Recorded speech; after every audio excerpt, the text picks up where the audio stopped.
essa gravação.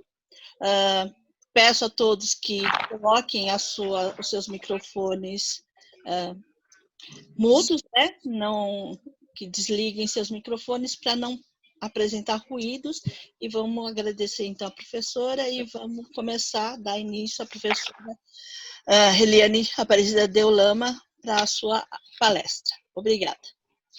Obrigada pela introdução, Luciane, bom dia. Então, como já disse, eu sou do Instituto de Geociências. É um prazer estar aqui, né? Mais uma edição do USP Escola, agora nessa edição como webinar, que é o que a situação hoje nos permite fazer, né? De qualquer forma, eu queria já convidar todos, lá no Instituto de Geociências nós temos um museu muito bacana, que tem muitos minerais, rochas, fósseis, e quando a situação permitir, vocês estão todos convidados para visitar o museu. Muito bem, nós vamos então aqui falar sobre as rochas dos monumentos. Nós vamos dar um passeio aqui em São Paulo, no Brasil e pelo mundo, mostrando alguns monumentos bem famosos e quais são as rochas que constituem esses monumentos. Muito bem, a gente sabe que rochas são agregados de minerais e são subdivididos em 3 grandes grupos. Então, nós temos as rochas magmáticas, nós temos as rochas sedimentares e as rochas metamórficas. Deixa eu vê-la de novo. Parece que nós estamos com alguns participantes com o som ligado. Poderia desligar, por favor? Obrigada. Muito bem. Então, nós temos aí os 3 grandes grupos de rocha. Vamos começar, então, com as rochas ígneas ou magmáticas, né? São sinônimos. Então, o que são rochas ígneas? São aquelas rochas formadas pelo resfriamento do magma. O magma é um material muito quente, composto por silício, oxigênio e outros elementos, e ele pode se resfriar tanto em profundidade como na superfície da Terra. E aí nós vamos ter texturas diferentes para essas rochas. Vamos começar então com rochas plutônicas. E aqui a gente tem o nosso primeiro monumento, que é o Obelisco da Memória, que ele fica ali pertinho da estação Anhangabaú, da estação de metrô. E esse granito que constitui esse monumento é o granito Itaquera. Granito talvez seja uma das rochas mais comuns que a gente tem, de rocha ígnea, né? Então, o granito Itaquera a gente encontra em vários monumentos aqui em São Paulo, né? Eu dei como exemplo aqui o Obelisco da Memória. Essa rocha ela não é mais extraída, né? A pedreira que tinha se exauriu e hoje não se extrai mais essa rocha. Então, a gente pode ver aqui, nessa foto de cima, a gente vê a rocha polida e aqui ela serrada. Então, vocês veem que é um granito fino, um granito cinza, um granito bem normal, vamos assim dizer. Okay? Só lembrando, então, que o granito Itaquera é a rocha mais que a gente encontra mais nos monumentos de São Paulo, principalmente aqueles mais antigos. Um outro monumento é o Monumento às Bandeiras, que ele está envolto em toda uma polêmica, né, por causa dos bandeirantes. Então, muitos desses monumentos que eu vou mostrar aqui hoje também seriam uma oportunidade para vocês abordarem não só a rocha que constitui esse monumento, mas também a história que está por trás disso. No caso dos monumentos às bandeiras, nós temos um outro granito, que é o granito cinza Mauá, que é um granito que vocês podem ver muito nas estações de metrô, principalmente da linha Norte e Sul, porque ele reveste o piso dessas estações de metrô. E diferente do granito Itaquera, aliás, vale lembrar que granito Itaquera porque ele vem lá do bairro, né? Do bairro de Itaquera. E esse aqui vem da cidade de Mauá. bom, bem próximo aqui de São Paulo. Então, diferente do granito Itaquera, o granito cinza Mauá, a gente percebe aqui alguns cristais que se destacam na rocha. Então, isso dá uma textura diferente para o granito. E aí eu chamo ele de granito porfirítico. Ele também é cinza, mas o tamanho dos cristais é diferente. Um outro monumento é o antigo Tribunal da Alçada Civil. Então, nós temos aqui, lá no pátio do colégio, essa parte aqui do monumento, essa parte aqui do inferior, ela é constituída por esse granito rosa. E é Itupeva porque vem aqui da cidade de Itupeva, que fica a 70 quilômetros aqui da capital. Aqui a gente tem um zoom desse granito, e vocês reparem que eu tenho aqui a parte polida e aqui a parte simplesmente serrada. É o mesmo granito, com um acabamento diferente. Percebam que, quando a gente faz o polimento, a cor, ela ressalta. Então, quando está polido, a rocha é mais escura. Um outro monumento é a Caixa Cultural, que fica ali em frente à Praça da Sé. Nesse caso aqui, a gente tem um granito preto Piracaia, que também vem da cidade de Piracaia. Esse corpo granítico, na realidade, ele não é um granito. Aqui a gente vai ver ele mais de pertinho. Para ser chamado de granito, eu tenho que ter uma certa quantidade de feldspato e de quartzo. No caso dessa rocha aí, a quantidade de quartzo é muito pequena. Então, ele não deveria ser chamado de granito, mas comercialmente é conhecido como um granito preto. E aqui a gente tem, mais uma vez, ele cerrado e ele polido. Então, quando está polido, ele ressalta a cor. Quando ele está polido, ele é preto, e quando ele está só cerrado, ele é um cinza escuro.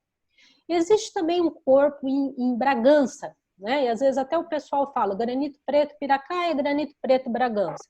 Mas são corpos muito próximos ali de ocorrência e a gente pode considerar como um todo.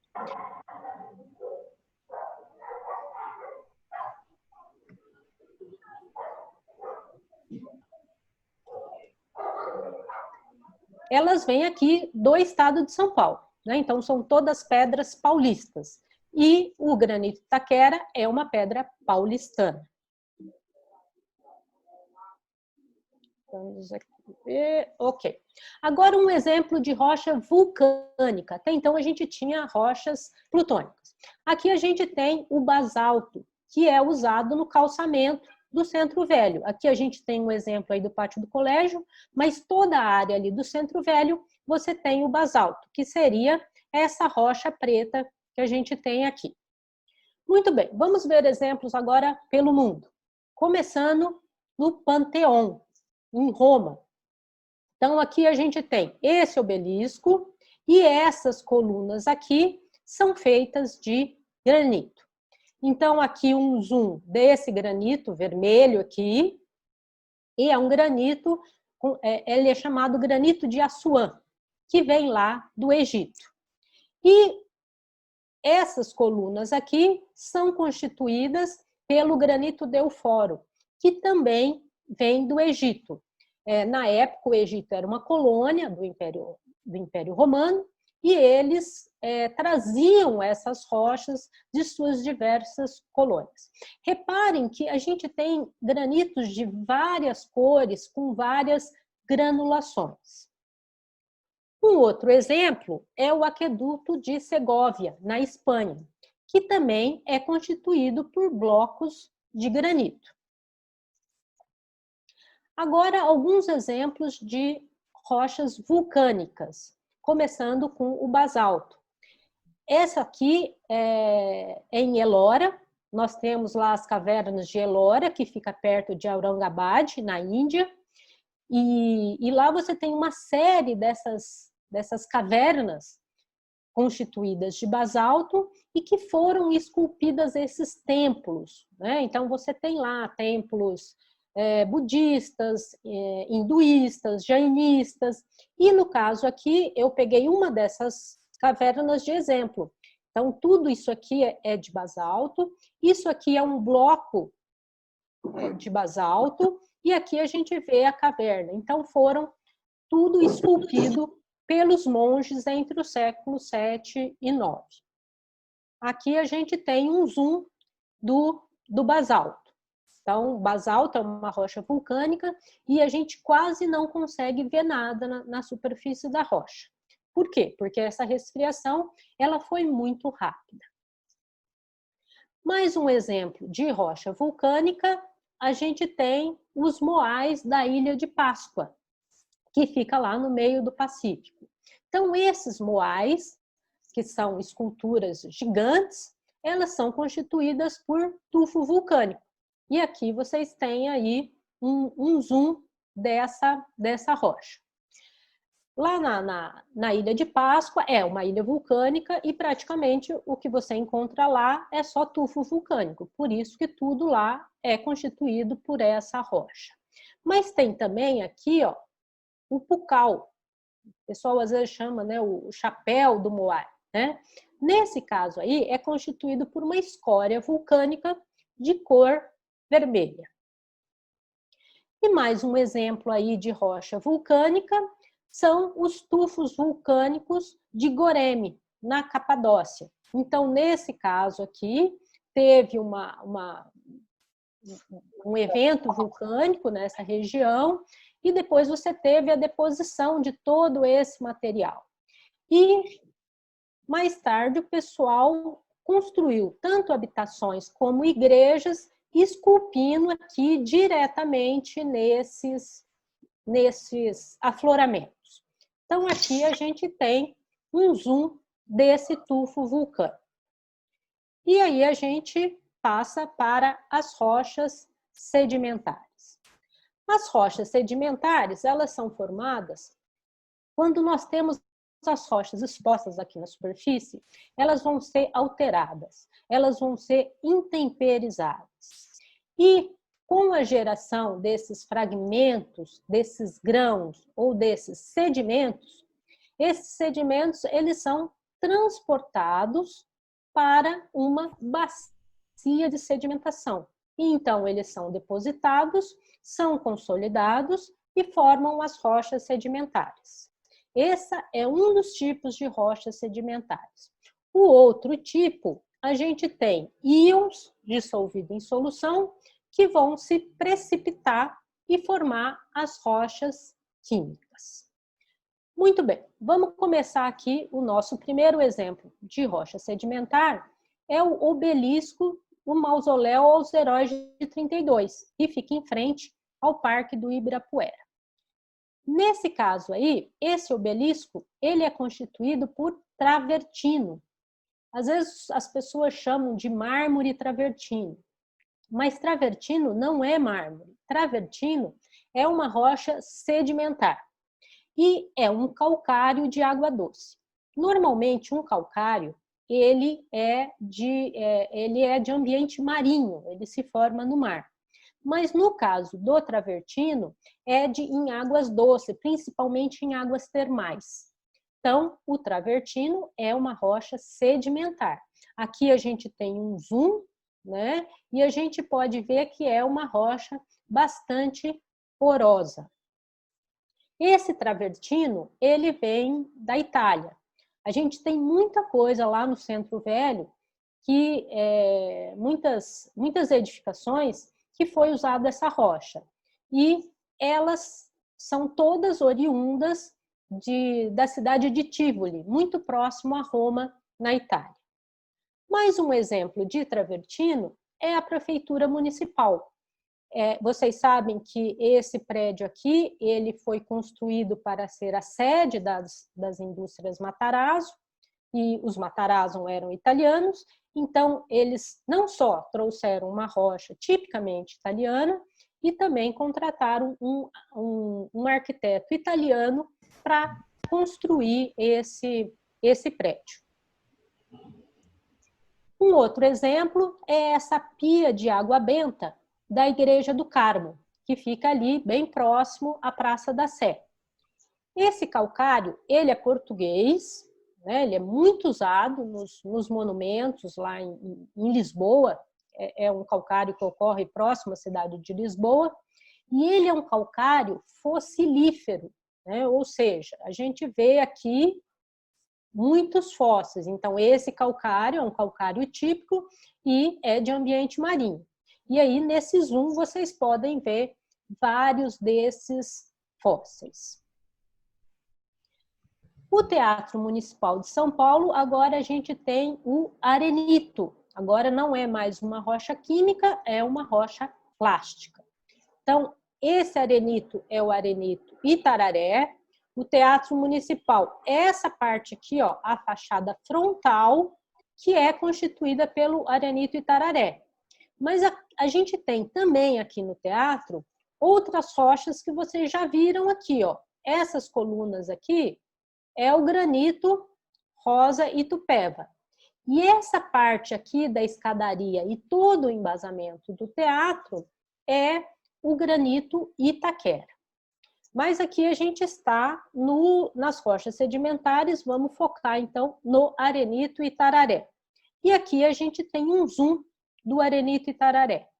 As rochas sedimentares é muito típico que ela apresente uma orientação, como vocês podem ver aqui nessa foto do arenito Itararé. O arenito Itararé não é uma rocha adequada para fins de construção, porque ela tem um mineral constituinte, basicamente ela é constituída por quartzo, mas ela tem um mineral aí, que é um argilo mineral expansivo, que se expande na presença de água. E isso provoca uma deterioração muito grande nesse material.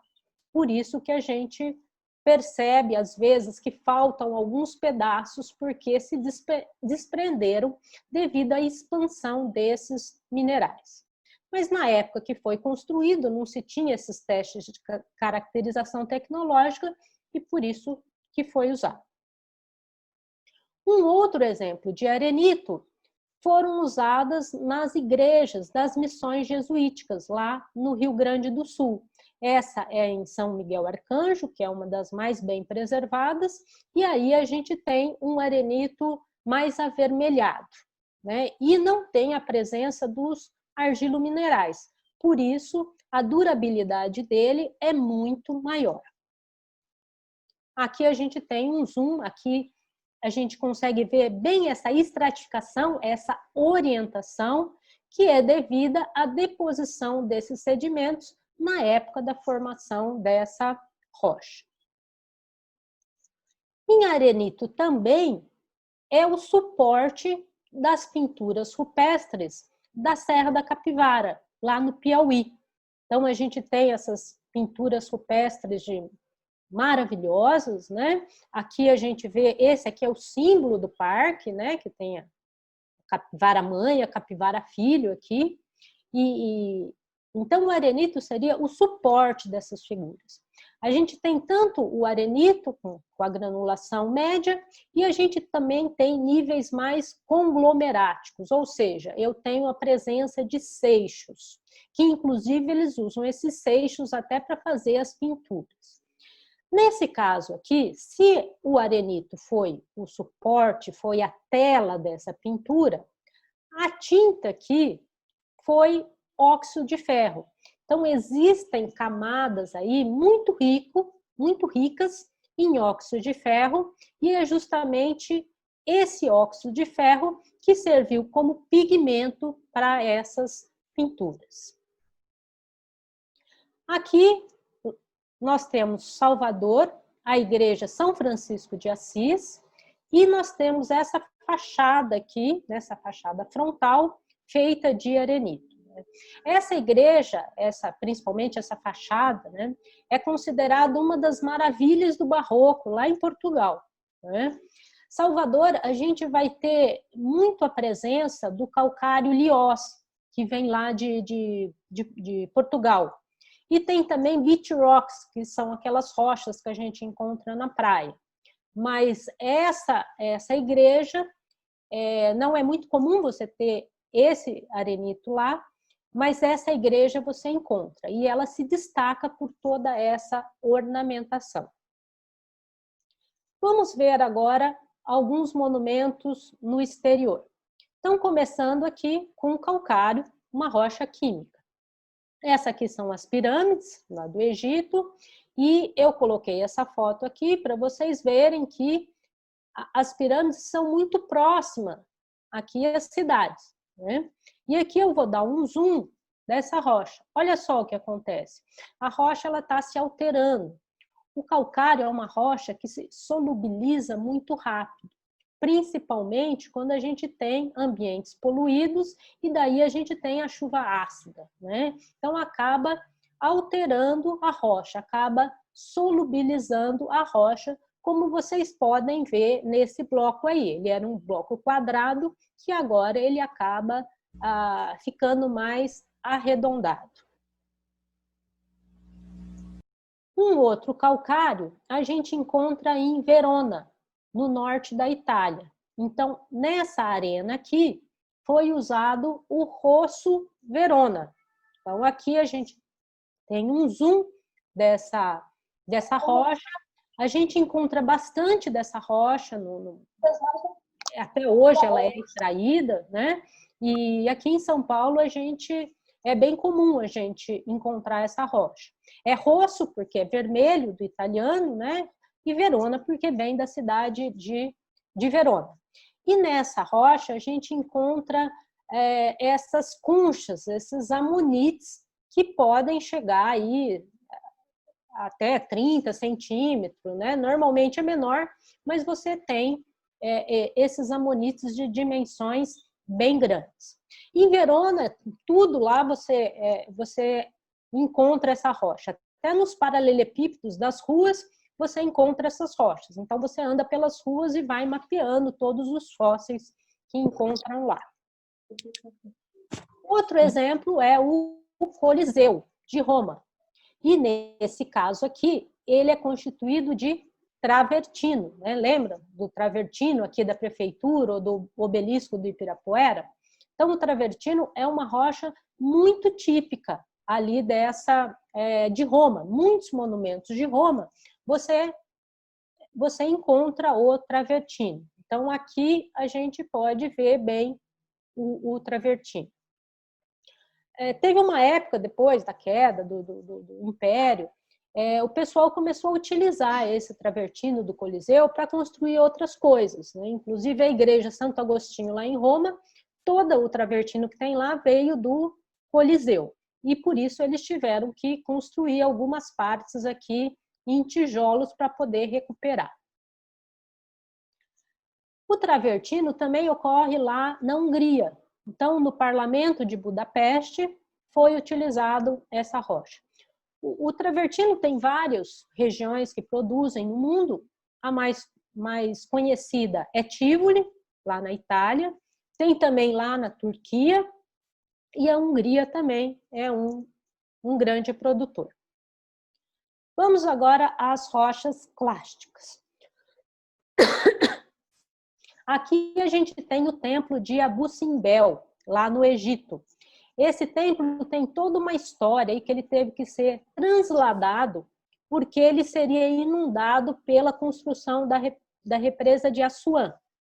Então, ele foi transladado e aqui a gente encontra um arenito conglomerático, né? Então, você tem aqui níveis de granulação mais média e granulações mais grossas, podendo até chegar, às vezes, a alguns seixos. Em arenito, também a gente encontra no sítio arqueológico de Petra, lá na Jordânia. E aqui também, mais uma vez, o monumento ele é esculpido diretamente no afloramento. Esse local ele ficou muito famoso depois do filme do Indiana Jones, né? Se eu não me engano, era o terceiro filme da série, né? Indiana Jones e a Última Cruzada.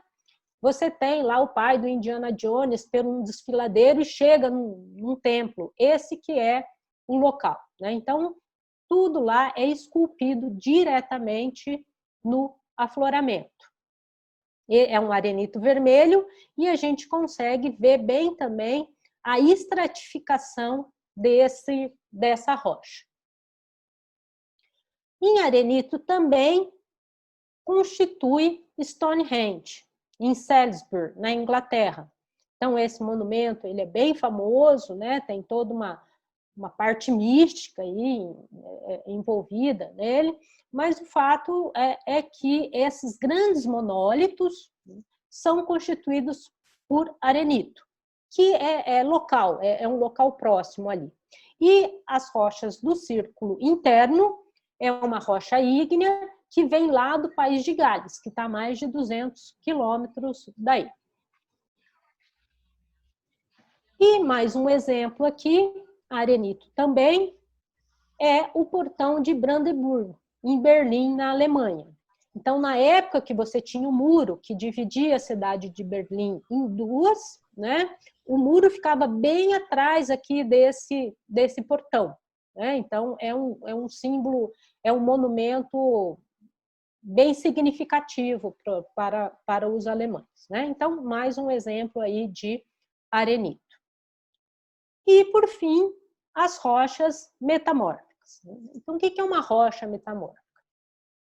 É uma rocha reciclada, se a gente pode dizer assim. Então, eu tenho uma rocha, seja ela ígnea, sedimentar ou metamórfica. Se eu coloco ali uma pressão e uma temperatura, eu vou modificar essa rocha pré-existente e vou originar, então, a minha rocha metamórfica. Eu tanto posso colocar pressões e temperaturas mais baixas até pressões e temperaturas mais altas. E isso vai me gerar uma rocha metamórfica. Então, o nosso primeiro exemplo aqui, o mármore, se eu pegar um calcário, que é uma rocha sedimentar, e colocar pressão e temperatura, vou transformar essa rocha sedimentar em rocha metamórfica. Eu transformo o calcário em mármore. E aqui a gente tem o nosso primeiro exemplo, que é a fonte monumental que fica na Praça Júlio de Mesquita, ali no Centro Velho de São Paulo. Então, a gente tem aí, essa fonte, ela é constituída por mármore. O segundo exemplo, a gente vai para Minas Gerais, em Congonhas, na Basílica de Bom Jesus de Matozinhos. Então, nessa igreja, a gente tem os profetas de Aleijadinho, né? Eu não estou falando, mas a maior parte desses monumentos que eu estou mostrando aqui é tudo patrimônio da humanidade da Unesco, ok? Que é o caso também aqui dessa basílica. Então, esses profetas e alguns detalhes na ornamentação da igreja são constituídos por esteatito, mas talvez vocês conheçam mais pelo nome de pedra-sabão, que é o nome popular do esteatito. Então, aqui a gente tem um zoom dessa rocha. É uma rocha muito frágil, vamos assim dizer. Se vocês forem com a unha, né, vocês conseguem escrever nessa rocha. Aliás, tem muita coisa escrita lá nessas rochas. E ela também é muito suscetível ao intemperismo, à alteração. Por isso que tem lá todo um debate se tira as estátuas dali ou não. Né? Então, é uma rocha que não suporta muito o ambiente externo. Mas, em termos das esculturas, né, é de uma preciosidade enorme. Ainda em Minas Gerais, agora em Ouro Preto, a gente tem aqui a Igreja São Francisco de Assis. E essas partes aqui, né, principalmente esse medalhão aqui, essa parte aqui, também é feita de pedra-sabão, que é uma pedra comum, né, dessa região aí. Além da pedra-sabão, nós vamos ter também esse arenito aqui, que a gente vê nessas colunas, nos batentes aqui, que é um arenito vermelho da região. Então, essa é um quartzito. O quartzito se eu pegar o arenito, a rocha sedimentar, eu metamorfizo e vou originar o quartzito. E aqui a gente vê também o pico do Itacolomi, que é uma paisagem lá da cidade de Ouro Preto. Ainda em Ouro Preto, a gente tem a Praça Tiradentes, né? Então, aqui a gente vê o Museu da Inconfidência, e essa parte aqui, ó, também é constituído pelo mesmo quartzito. Mas essa praça está aqui por causa desse monumento aqui, que é o Monumento a Tiradentes. Esse monumento aqui, ele é constituído por gneiss facoidal. O gneiss facoidal é uma rocha típica do Rio de Janeiro, né? Essa rocha, ela veio do Rio de Janeiro. E por que colocar no meio da praça um monumento em homenagem ao Tiradentes de uma rocha que veio do Rio de Janeiro? Para nos lembrar que Tiradentes morreu no Rio de Janeiro. Então, vejam que vocês podem até fazer algumas relações históricas falando de monumentos e suas constituições. O gneiss facoidal é esse daqui. Então, para ser gneiss, eu tenho que ter aquelas alternância de bandas, né? Eu tenho que ter gneissificação. E é o que a gente tem aqui. E esse gneiss, normalmente, é uma rocha com granulação mais fina. Nesse caso aqui, é uma granulação mais grossa, onde eu tenho cristais bem grandes de feldspato potássico. Esse aí é o Museu de Ciências da Terra, lá no Rio de Janeiro. E é uma rocha muito usada nos monumentos do Rio, principalmente lá no Centro Velho. Então, aqui a gente tem o Paço Imperial e nessas partes aqui a gente tem o gneiss facoidal. Essa rocha, ela pode estar presente também na Igreja da Candelária, né? Então, aqui na fachada externa, a gente encontra o gneiss facoidal. Agora vamos ver os monumentos de rocha metamórfica pelo mundo. Bom, talvez a rocha metamórfica mais comum seja o mármore, né? E o mármore mais famoso do mundo é o mármore Carrara, né? O mármore que vem da Itália. E aqui a gente pode ver a Pietà de Michelangelo, que fica na Basílica de São Pedro, no Vaticano. Então, a gente tem aqui o mármore, é um mármore branco, né? Às vezes até o pessoal vê mármore branco já fala mármore Carrara, né? Mas mármore Carrara é só aquele que vem da cidade de Carrara, que ainda hoje é um grande centro produtor de mármore. Então, hoje, a Pietà, ela está numa redoma de vidro, porque há um tempo atrás alguém foi lá com um martelo e tentou destruir a estátua, né? Então, hoje ela fica protegida dentro da igreja. Um outro mármore muito famoso é o mármore pentélico, que é o mármore grego. E ele foi usado aqui na Acrópolis, né? Então, aqui a gente tem a Acrópolis. Opa! É um mármore grego, então, usado na construção da Acrópole. E é um mármore branco também. E a gente tem aqui o Paternon, né, que é o templo maior que tem aqui na Acrópole, que é em homenagem à deusa Atenas. E ele fica aí nessa colina, no alto dessa colina, e é visível por uma boa parte da cidade de Atenas. Outro mármore também muito famoso é da região de Portugal, do centro de Portugal, especificamente ali entre as cidades de Vila Viçosa, Borba, e ainda até hoje é um grande centro produtor de mármore. Muito dos mármores que a gente tem aqui no Brasil ou vem da Itália ou vem de Portugal. Nesse caso aqui, a gente tem o Paço do Cal,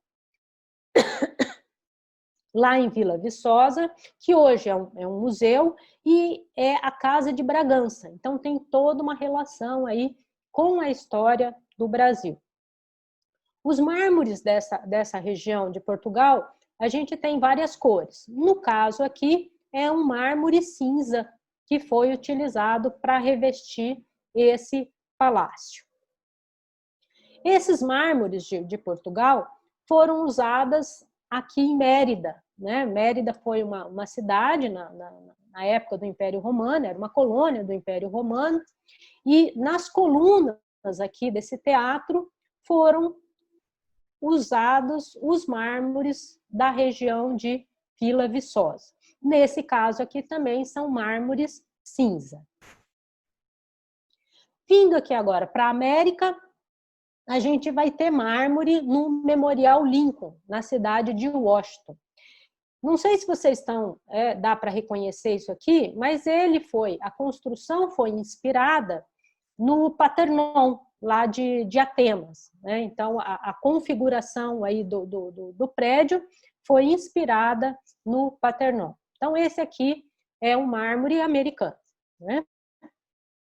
E ainda na cidade de Washington, a gente tem o monumento ao Washington, né?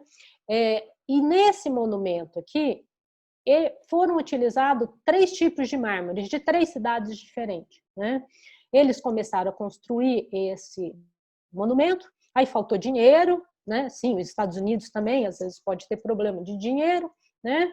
E olha só, eles construíram até essa altura aqui. E a gente vê bem, dá para ver bem a diferença de cor entre esses 2 mármores, né? Depois eles fizeram uma campanha para terminar o monumento. Então a gente vê claramente a diferença de cor desses mármores. Os outros 2 que eles usaram para finalizar já tem cores bem mais parecidas, a gente não consegue fazer essa distinção. Mas daqui para esse primeiro, para os 2 últimos, fica bem claro aí, né? Bom, tudo isso que eu falei, se alguém tiver alguma, né, quiser saber mais, quiser mais bibliografia sobre isso, vocês encontram bastantes referências na minha tese de livre docência, que vocês podem fazer o download. E fica meu e-mail aí também, para aquelas perguntas que eventualmente não foram respondidas, vocês podem me contactar. E era isso que eu queria apresentar para vocês. Luciane?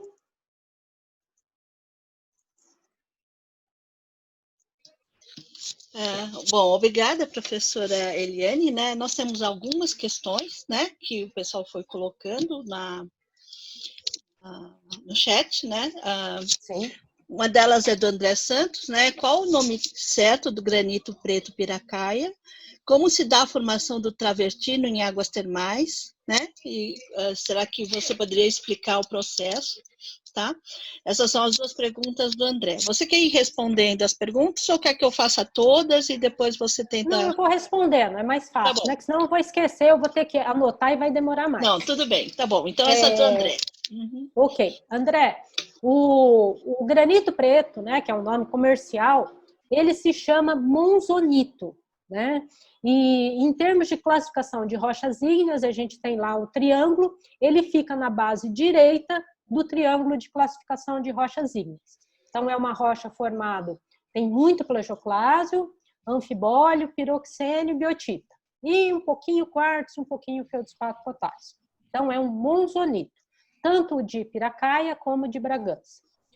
E com relação ao travertino, a formação é o seguinte, você tem ali fontes de águas termais e nessas águas, elas são muito ricas em íons.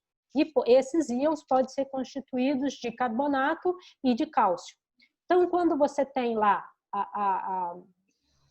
esses íons, depois você tem o resfriamento, esses íons acabam se precipitando e formando calcita, né? Então, o travertino ele é constituído basicamente do mineral calcita. Então, é pela precipitação desses íons presente nas águas termais.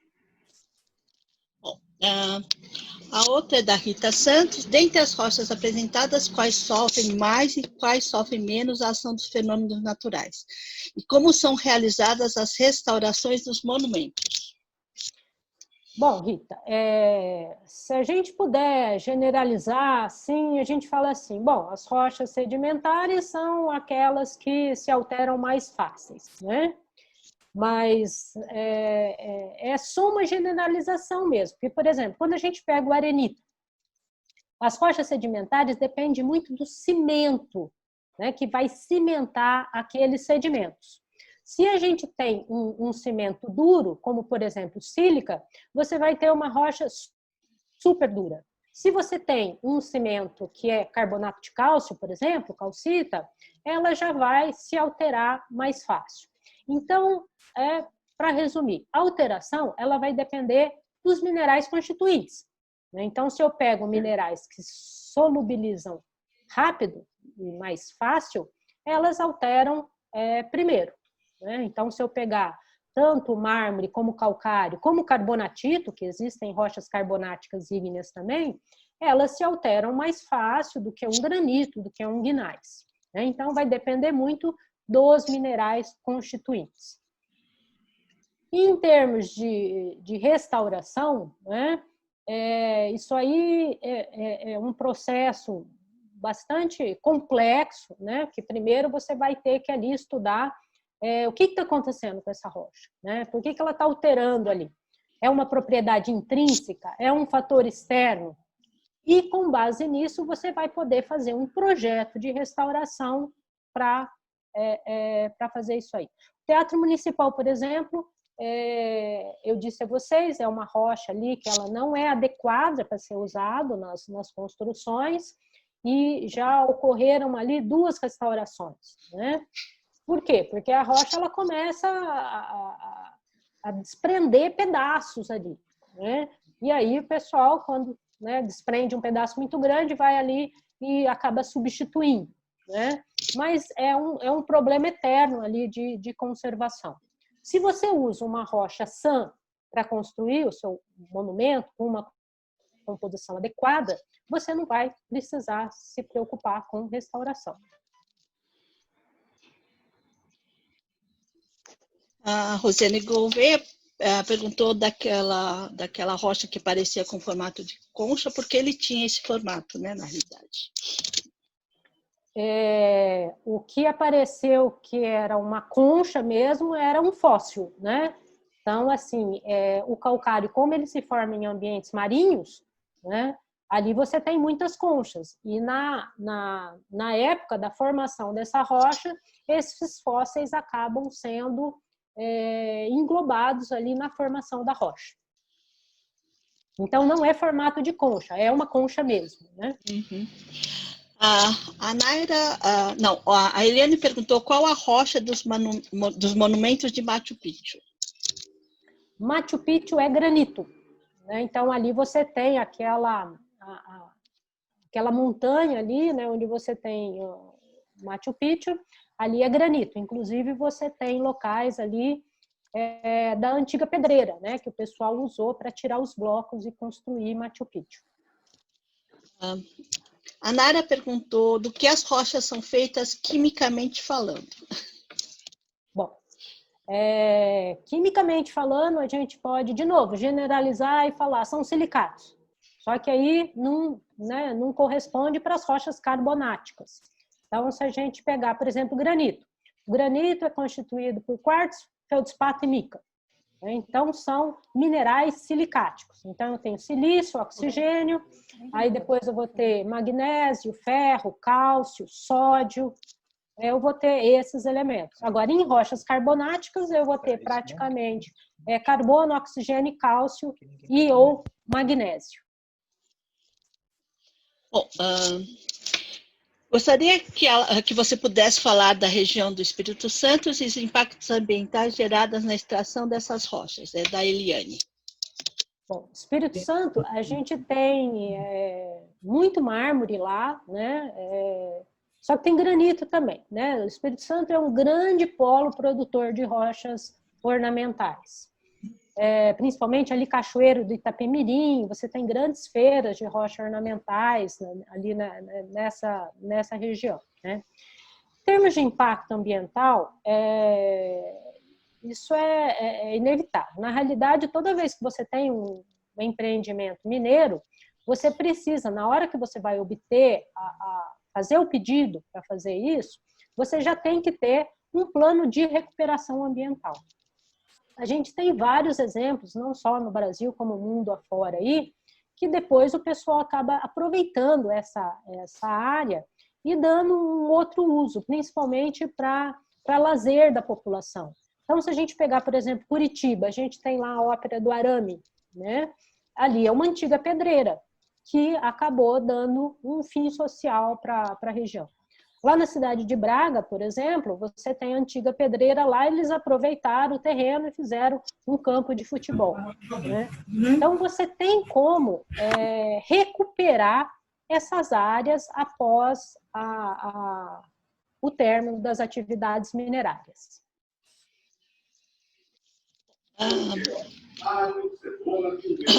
O José Gabriel pergunta se você leciona alguma matéria no IGC sobre esse assunto. Sim, lá no IGC eu tenho uma matéria optativa, que é Educação Patrimonial para Ambientes Naturais e Construídos, e na pós-graduação eu leciono uma disciplina de conservação de rocha. Além de outras disciplinas da grade, né? Mineralogia, Geologia Geral, essas disciplinas. A Marisa pergunta, existe um tipo de rocha predominante para as construções de prédios e monumentos no Rio de Janeiro? E uma motivação específica para a escolha de tantas construções com essas rochas? Bom, se aqui em São Paulo a gente tem o granito Itaquera, lá no Rio de Janeiro a gente tem o gneiss facoidal, né? Então, todos esses os edifícios mais antigos, os edifícios históricos lá do Rio de Janeiro, você tem ali a presença do gneiss facoidal. Você tem também um pouquinho do leptinito e tem mais uma terceira, que é um gneiss mais fino ali. Mas o que chama atenção e o que predomina é o gneiss facoidal. E, normalmente, a explicação da presença das rochas é muito simples. É pela proximidade, né? É pela disposição que ela tem ali nessa região, que é o caso do gneiss facoidal, que ocorre muito nessa região.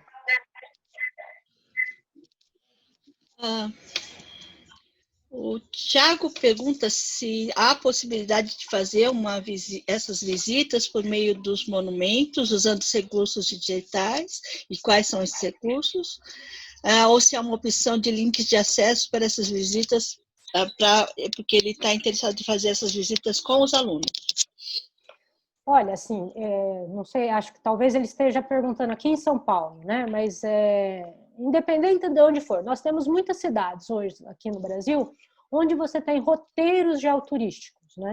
Então, por exemplo, aqui para São Paulo, a gente tem um roteiro, né? Tem um que está escrito em inglês, mas tem outro que está na página do nosso instituto. Dentro lá da página do instituto, a gente tem o Núcleo de Apoio à Pesquisa Georrereditas, e lá você tem esse roteiro com a descrição do ponto, com a foto. Então, daria para fazer esse roteiro com os alunos tranquilamente. Não só no Centro Velho, mas também, eu particularmente, eu até prefiro o cemitério, né? Porque o cemitério é um local fechado ali, então fica mais fácil você fazer um tour ali com as pessoas. E o cemitério também apresenta uma diversidade muito grande de rochas, né? Aliás, no cemitério você tem uma diversidade maior do que nas construções do Centro Velho, né? Você tem muito mais rochas vindo de outros lugares, né? Então você acaba concentrando ali maior diversidade de rochas. Eu sei que o ambiente não é exatamente, né, propício para fazer uma visita em cemitério, né? Mas quando tudo isso passar, o cemitério acaba sendo uma melhor opção. E nós temos um roteiro para fazer também no cemitério, e esse está em português. Bom, vamos lá, mais uma. Tem um critério para saber calcular, prever o efeito da água além de carbonato de cálcio? Bom, assim, na realidade, a água ela vai ajudar um pouco nessa alteração. Só que se você tem minerais mais resistentes, né, isso tem um efeito menor, né? Agora, por exemplo, nos carbonatos você tem calcita, esse efeito é muito maior, né? E isso acaba sendo potencializado no caso de poluição, por exemplo, porque aí essa água ela vai acabar se acidificando e vai solubilizar muito mais rápido, né? Mas os casos exigem estudos individuais, né? No processo o Arthur pergunta, no processo de restauração, quais os órgãos responsáveis pela análise? Se existe algum procedimento científico para acompanhar a deteriorização ou é só visual mesmo? Bom, o órgão responsável aqui em São Paulo, né, é o Compresp, né, que é o órgão que cuida do nosso patrimônio. Depois você tem o Condefat, que é no estado, e tem o IPHAN, que é nível nacional, né?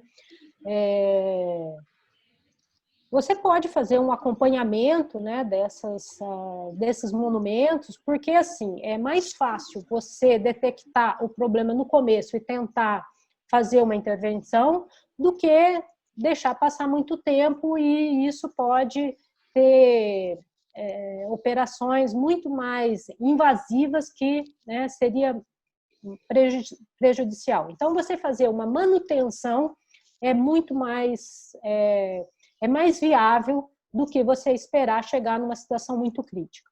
Mesmo porque nós temos produtos que nem funcionam quando a situação está muito crítica, né? Então, por isso, você fazer a manutenção é o melhor caminho. A Elizabeth pergunta, tem uma peça de mármore, mas ao ficar em contato com prego enferrujado, pegou a coloração da ferrugem. Tem alguma forma de restaurar a coloração? É assim, né? Ferrugem é um negócio bem chatinho, né? E por ser no mármore, assim, você tem aí uns produtos que tiram a ferrugem, mas, assim, dificilmente você vai tirar toda a mancha aí de ferrugem sem perder um pouco da sua superfície aí do seu monumento, né? É pouco, mas você vai tirar um pouquinho disso aí, tá? Se você pegar um HCl diluído e passar ali, você acaba tirando um pouco dessa mancha. Do ponto de vista da geologia, qual seria a vantagem de fazer escritos em rocha de esmeralda, exemplo disso, a pedra de esmeralda, uma antiga relíquia? Luciane, eu acho que eu não entendi a pergunta. Qual seria a vantagem de fazer escritos em rocha de esmeralda? Fazer script? Escritos. Escritos em rocha de esmeralda. Nossa, mas esmeralda é um mineral que tem uma dureza bem alta, né? Por exemplo, o quartzo tem dureza 7, que já é um mineral duro. A esmeralda é dureza 8, né? E sem contar que a esmeralda é muito cara, né? Então, fica um pouco inviável, né? Bom, eu acho que aqui acabaram as perguntas. Eu talvez tenha deixado passar alguma, não sei se... Mas aí eu peço que aqueles que tenham ainda outras perguntas que entrem em contato com você, né? Que acho que é mais fácil, né? Eu tentei buscar todas as questões no chat, acho que ela deu conta, acho que a gente conseguiu contemplar todas as dúvidas, né, do pessoal que participou. Nós estamos com 133 participantes, né, incluindo nós duas, né? Eu acho que foi uma boa atividade. Agora, eu só queria avisar, né, que a gente vai certificar essa atividade para quem participou aqui, e aí eu vou colocar, então, como é que vocês vão poder pedir esse certificado, tá? Ok, então eu agradeço, Luciane, e qualquer dúvida que o pessoal tiver, pode me contactar. Eu é que agradeço, professora, pela sua boa vontade em participar nessa pandemia, né, nessa atividade tão difícil, né, mas a gente realmente não queria deixar passar essa semana do Encontros de Escola em branco, né? Sim. A gente sabe que muitos são professores da rede, muitos deles estão em atividade, né? Mesmo assim, eu acho que a gente teve uma quantidade bastante grande, né, de participantes. E aí a gente também, né, quer deixar assim bem claro, né, para vocês que isso aqui vai ser uma atividade que a gente vai tentar manter e a gente vai colocar isso, né? Muitos perguntaram como é que vão ser os certificados, então os certificados eles vão ser possíveis de ser acessados por esse link, né?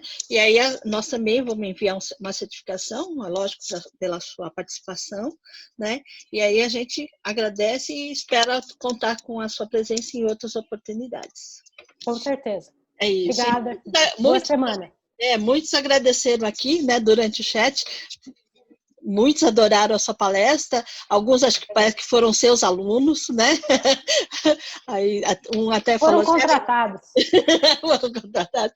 E agradeceram muito a sua palestra, adoraram muito, né? E aprenderam muito com isso hoje. A gente agradece. Legal. Muito, tá bom?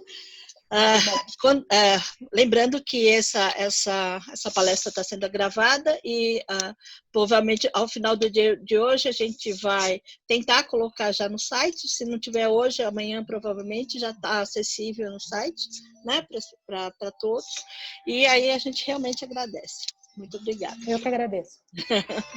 Até mais. Até mais.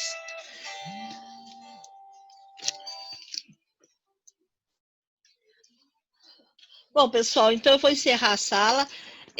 Aqui está o link para a certificação. Esse link, se vocês não tiverem conseguido fazer a anotação deles, ela vai estar disponível também no site do próprio evento, tá? No site do evento, está lá para vocês acessarem, tudo bem? Vou encerrar a sala, vou parar a gravação e encerrar a sala, tudo bem? Bom dia a todos e até a próxima atividade. Tchau, tchau, gente. Digo, vou sair.